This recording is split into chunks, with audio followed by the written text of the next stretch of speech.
एक और एप्लीकेशन है डायमेंशंस का, आप इस्टेब्लिश कर सकते हैं। क्या इस्टेब्लिश कर सकते हैं? Relation between relation between two और मोर टू और मोर फिजिकल क्वांटिटीज। दो या से दो से ज्यादा फिजिकल क्वांटिटीज पर का आपस में आप रिलेशन बना सकते हैं। सिंपल सी बात है, फॉर्मूला आप क्रिएट कर सकते हैं। आप कोई भी नया फॉर्मूला बना सकते हैं। आपको डिपेंडेंसी पता होनी चाहिए बस। केवल क्या डिपेंडेंस क्या पता होना चाहिए? Dependency. If you know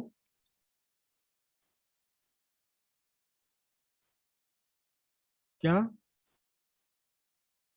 dependency, अगर आपको डिपेंडेंसी पता है तो आप एक नया फॉर्मूला भी बना सकते हैं। अभी डिपेंडेंसी का क्या मतलब है? आपने एक पेंडुलम बनाया।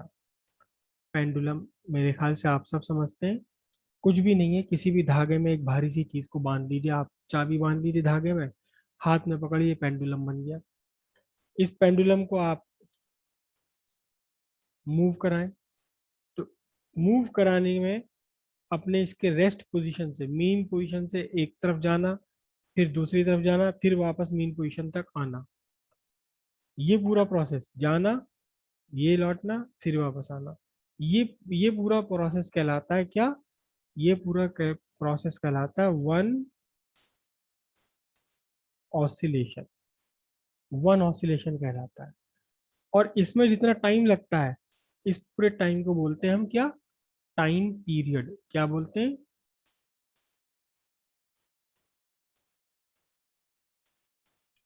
टाइम पीरियड इसे बोलते हैं। कैसे?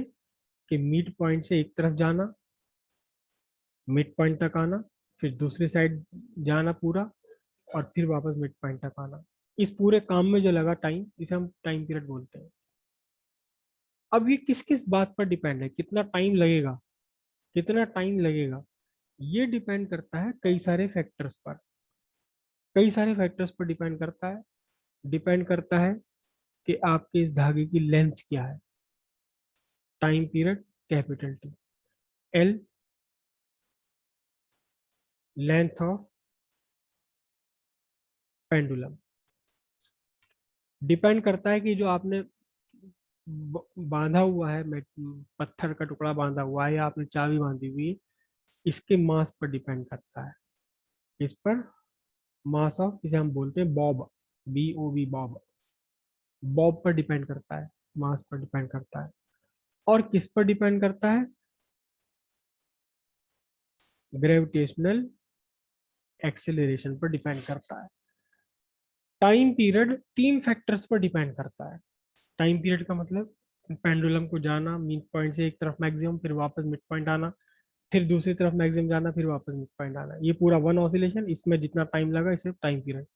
ये टाइम पीरियड तीन फैक्टर्स पर डिपेंड करता है कि लेंथ कितनी है, इसका मास कितना है, और जहां आप यूज कर रहे हैं इसे, जहां आप ऑसिलेट कर रहे हैं उस जगह ग्रेविटेशनल एक्सिलरेशन कितना है। ग्रेविटेशनल एक्सिलरेशन भी बदलता रहता है, हमेशा कांस्टेंट नहीं होता है। तो हम इन चारों का आपस में एक दूसरे से रिलेशन फाइंड कर सकते हैं। हम मास का लेंथ, टाइम और जी से रिलेशन फाइंड कर सकते हैं। लेंथ का इससे रिलेशन फाइंड कर सकते हैं। हम फाइंड करेंगे टाइम का रिलेशन, कि time is equal to, time period is equal to क्या है in terms of length, mass and g. हम फाइंड करेंगे क्या? Time period in terms of length, mass and g. कि टाइम पीरियड में, ठीक है, ये तो बात समझ आ रही है कि लेंथ पे डिपेंड है, लेकिन लेंथ के स्क्वायर पे डिपेंड है, मास के स्क्वायर पे, या मास के इनवर्सली प्रोपोर्शनल है, डायरेक्टली प्रोपोर्शनल है, जी पर कैसे डिपेंड है, ये डिपेंडेंसी हमें नहीं पता। तो डिपेंडेंसी हम कैलकुलेट कर सकते हैं, यानी हम टाइम पीरियड का फॉर्मूला बना सकते हैं। टाइम पीरियड का फॉर्मूला बना सकते हैं इन terms of length of pendulum, mass of bob and the gravitational acceleration. जबकि हमें फॉर्मूला नहीं पता, बिल्कुल नहीं पता, तब भी नया फॉर्मूला बन सकता है। तो कैसे बनेगा नया फॉर्मूला, ये बहुत ध्यान से सर समझना। एक बार सर टाइम पीरियड बता देना, एक बार टाइम पीरियड क्या होता है। टाइम पीरियड क्या होता है अभी बता, तो मैं जरा पॉज ले लूँ। Yes sir. Yes sir.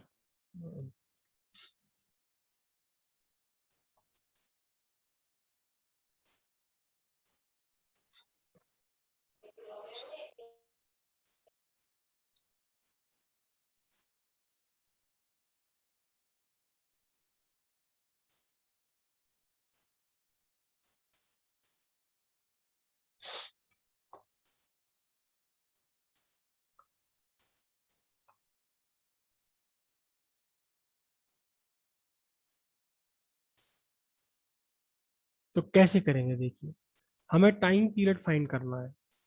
तो टाइम पीरियड फाइंड करना in terms of length, mass of bob and the gravitational acceleration. तो हम अपनी तरफ से एज्यूम करेंगे, let time period directly proportional to mass, length and gravitational acceleration.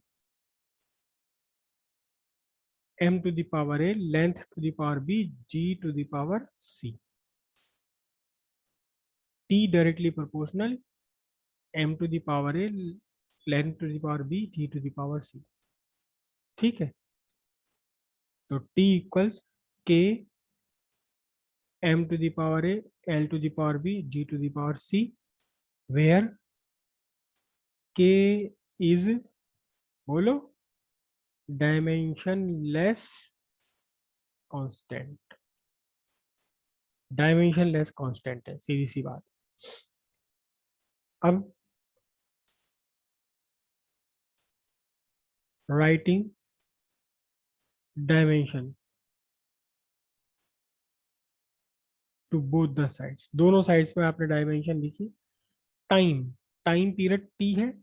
देखो ये कैपिटल टी तो है टाइम पीरियड, और टाइम पीरियड की डायमेंशन कितनी होती, टाइम की डायमेंशन टी होती है। तो यहाँ m to the power zero, l to the power zero लगाएंगे मैंने, t to the power one. ये मत समझना ये कैपिटल टी यहाँ लिया आया मैं, ये है टाइम पीरियड वाला टी और ये है डायमेंशन वाला टी। इत्तेफाक से दोनों ही कैपिटल टी है। k डायमेंशन लेस है, मास की dimension m to the power a, length की dimension capital L to the power b, और ग्रेविटेशनल एक्सेलरेशन की dimension L T minus two to the power c. अब क्या बनाइए, M zero L zero T, M to the power A, L to the power B तो यहाँ से आया और सी यहाँ से आ गया, B plus C, T to the power minus two सी।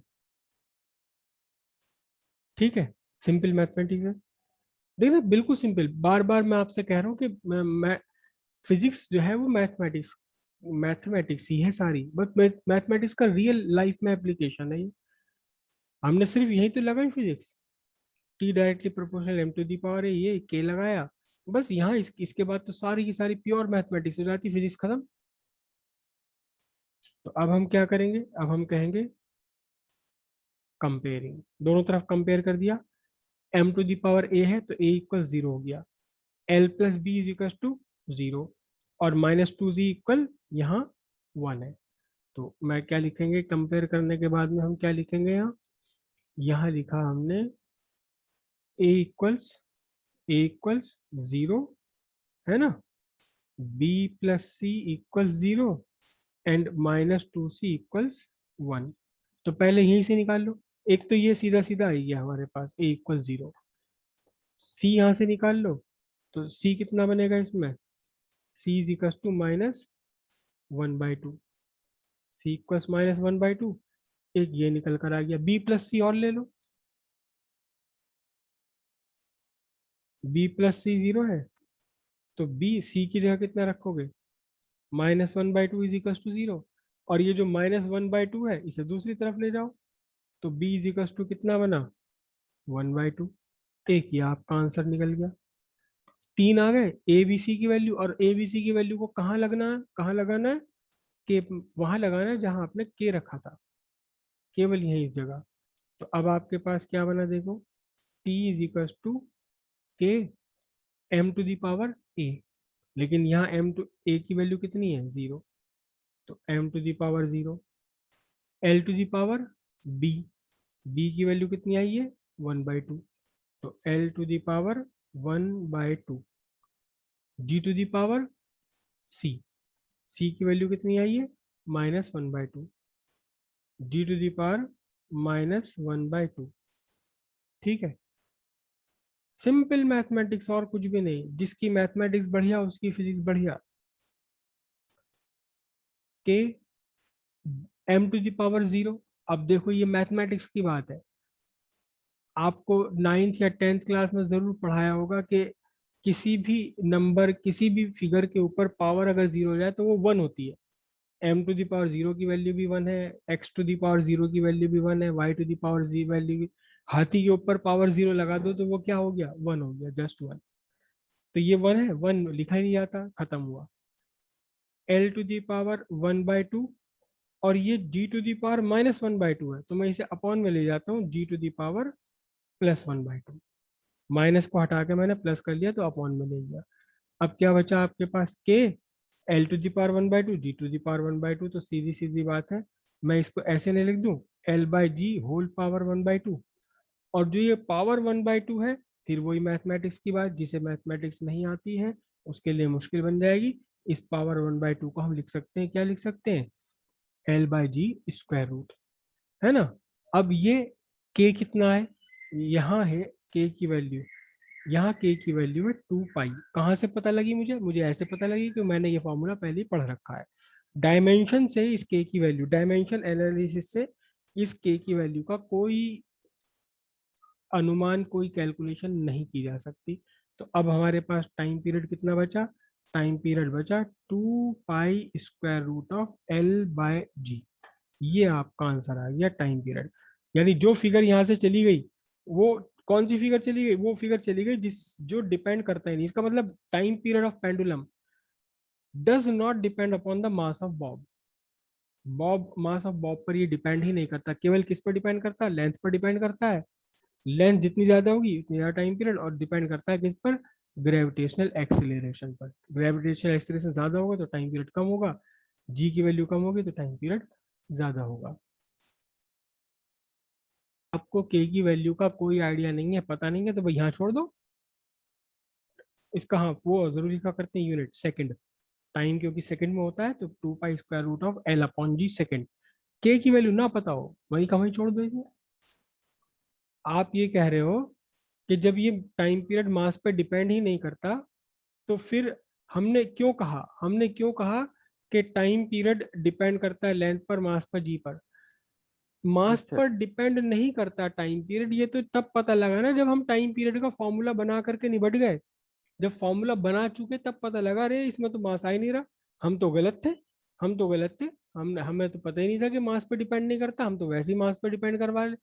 जब तक हमें पता नहीं तब तक तो हम क्या करेंगे, तब तक तो हमारे पास पेंडुलम में क्या चीज है, पेंडुलम में 3 फैक्टर्स है हमारे पास, लेंथ है पेंडुलम में, इस बॉब का मास है, और ग्रेविटी जो इसे नीचे खींच रही है, ग्रेविटेशनल एक्सीलरेशन। हमें तो ऐसा लग रहा है तीनों पे डिपेंड होगा ये, लेंथ पे भी डिपेंड होना चाहिए, मास पे भी डिपेंड होना चाहिए, ग्रेविटी पे भी डिपेंड होना चाहिए। ग्रेविटी ही तो जो इसे खींच करके इसे यहाँ से ले जाती, तो आपने ऊपर उठा दिया, खींच के ग्रेविटी नीचे लाती तो वापस अपनी जगह आ गया। हमें तो ऐसा, जब तक रिलेशन नहीं पता, तब तक हम कैसे कह दें कि मास पर डिपेंड नहीं है, नहीं है। ये तो इसकी बढ़िया बात है डायमेंशन एनालिसिस की, कि अगर हमसे कुछ गलती से कोई चीज डिपेंडेंसी में जुड़ भी गई है और उस पर डिपेंड नहीं कर रहा, तो वो अपने आप फाइनल फॉर्मूले में अपने आप ही खत्म हो जाएगी। वो फाइनल फॉर्मूला जब निकल कर आया तब पता लगा कि ये m की वैल्यू, टाइम पीरियड जो है ये मास पर डिपेंड नहीं करता। वरना तो जब तक हमें पता नहीं था ये फॉर्मूला, जब तक ये डिपेंडेंसी, ये पूरी इक्वेशन पता नहीं थी, तब तक तो हमें ऐसे ही लग रहा था कि लेंथ पे भी डिपेंड करना चाहिए, मास पे भी डिपेंड करना चाहिए, और ग्रेविटेशनल एक्सेलरेशन पर भी डिपेंड करना चाहिए।